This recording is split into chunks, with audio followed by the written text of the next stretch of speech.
విశాఖలో ఇవాళ బీజేపీ భారీ బహిరంగ సభను నిర్వహించనుంది. సభలో ముఖ్య అతిథిగా పాల్గొనడానికి బీజేపీ జాతీయ అధ్యక్షుడు జేపీ నడ్డా విశాఖకు చేరుకున్నారు. శనివారం రాత్రి పాట్నా నుండి ప్రత్యేక విమానంలో విశాఖ విమానాశ్రయానికి చేరుకున్నారు నడ్డా.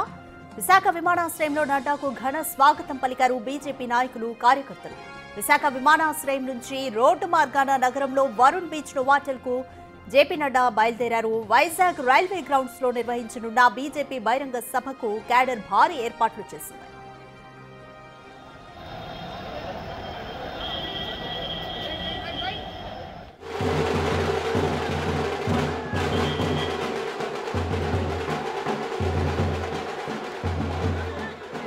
మోర్ డీటెయిల్స్ మా ప్రతినిధి రాజు అందిస్తారు. రాజు, ఈరోజు వైజాగ్ లో బీజేపీ భారీ బహిరంగ సభను నిర్వహించనుంది. సభకు సంబంధించి ఎటువంటి ఏర్పాట్లు చేస్తున్నారు? అలాగే ఇప్పటికే జేపీ నడ్డా కూడా చేరుకున్నారు కదా.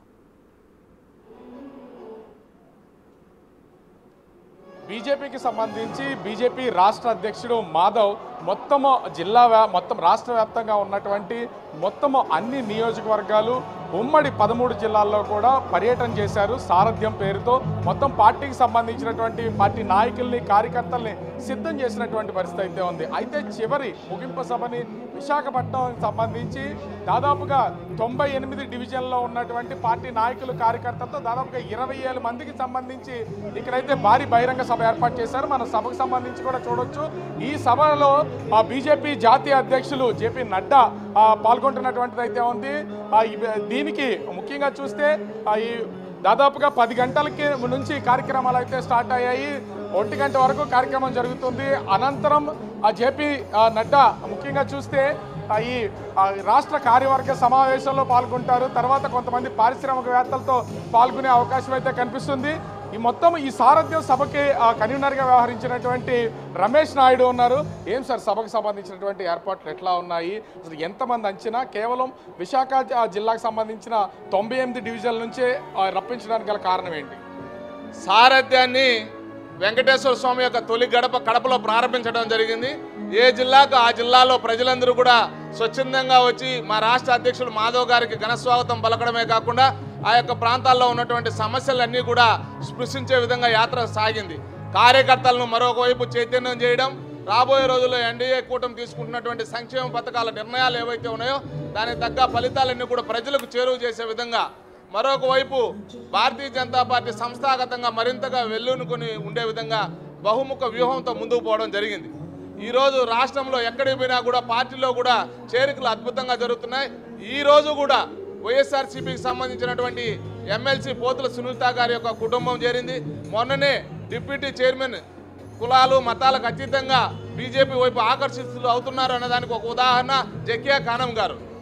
ఈ మధ్య కాలంలో కళ్యాణదుర్గానికి, రాయదుర్గానికి సంబంధించిన మున్సిపల్ చైర్మన్లు, ఎంపీపీలు కూడా పెద్ద ఎత్తున చేరారు. ఈరోజు జరగబోతున్నటువంటి నడ్డా గారి సభ తర్వాత కూడా కార్యవర్గ సమావేశం జరగబోతుంది. దీంట్లో స్థానిక సంస్థల ఎన్నికల ఎజెండా ఏమైనా ఉండబోతుందా? ఈరోజు వైజాగ్లో కూడా కేవలం మహానగరానికి సంబంధించిన కార్యకర్తలతోనే సభ పెద్ద ఎత్తున ఏర్పాటు చేశాం. దీనికి ముఖ్య అతిథిగా నడ్డా గారు వస్తున్నారు. ఈ సమయంలో మాకు ఇచ్చేటువంటి మార్గదర్శనం ఏంటంటే, ఒకటి, సంక్షేమ ఫలాలు కింది వరకు తీసుకుపోవాలి. సంస్థాగత ఎన్నికల్లో కూడా పార్టీని బలోపేతం చేసుకోవాలి.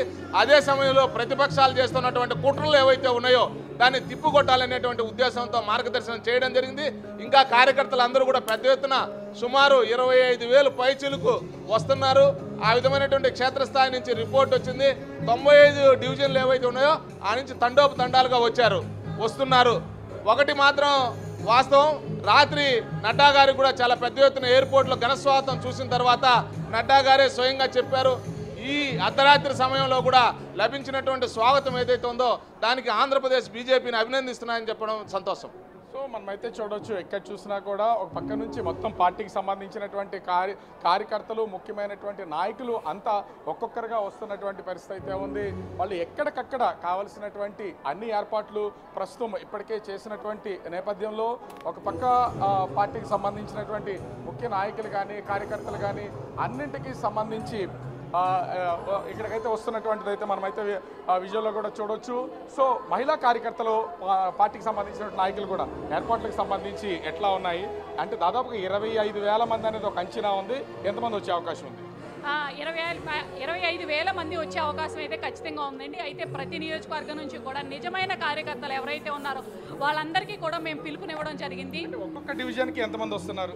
డివిజన్ వైజ్గా చూసుకుంటే ఒక్కొక్క డివిజన్కి సుమారుగా 6,000 నుంచి 8,000 మందికి వచ్చే అవకాశం ఉంది. అలాగే కూడా అనకాపల్లి రూరల్ ప్రాంతాల నుంచి కూడా జనాలు ఈ సభను చూడాలి అనే సంతోషంతో అందరూ కూడా రావడం జరుగుతుంది.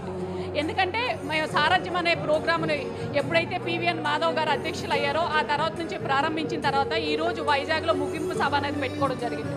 దీనికి మా నేషనల్ ప్రెసిడెంట్ నడ్డా గారు అనేది ముఖ్య అతిథిగా వస్తున్నారు. సో ఈ ప్రోగ్రామ్ చూడడానికి ఎవరైతే బీజేపీ కార్యకర్తలు ఉన్నారో ప్రతి నియోజకవర్గం నుంచి కూడా స్వచ్ఛందంగా వస్తూ ఉన్నారు. ఎక్కడెక్కడ అంటే కేవలం కార్యకర్తలకు సంబంధించి ఈ 98 డివిజన్ల నుంచి రాష్ట్ర వ్యాప్తంగా ఉన్నటువంటి కార్యకర్తలు కూడా వచ్చే అవకాశం ఏమైనా ఉందా? 98 డివిజన్ నుంచి వస్తున్నారండి. వైజాగ్ నుంచి అలాగే అనకాపల్లి నుంచి ఇంకా చుట్టుపక్కల ఎవరైతే ఇంట్రెస్ట్ ఉన్న వాళ్ళందరూ కూడా రావడం జరుగుతుంది. ముఖ్యంగా అయితే వైజాగ్ నుంచే వస్తున్నారు. ఓవరాల్గా చూస్తే జేపీ నడ్డా పాల్గొంటున్నటువంటి ఈ సమావేశానికి సంబంధించి 98 డివిజన్లో ఉన్నటువంటి మొత్తం క్రియాశీలక కార్యకర్తలందరినీ కూడా రప్పిస్తున్నారు. 25,000 మంది దీంట్లో పాల్గొంటున్నటువంటి పరిస్థితి అయితే ఉంది. స్థానిక సంస్థల ఎన్నికల ప్రధాన ఎజెండాగా కూడా దీని మీద చర్చించే అవకాశం అయితే ఉంది. సభానంతరం రాష్ట్ర కార్యవర్గ సమావేశం జరగబోతుంది. దీనికోసం రాష్ట్ర వ్యాప్తంగా ఉన్నటువంటి బీజేపీ ముఖ్యమైనటువంటి నాయకులందరూ కూడా వస్తున్నటువంటి పరిస్థితి అయితే కనిపిస్తుంది. Radhika, thank you Raju.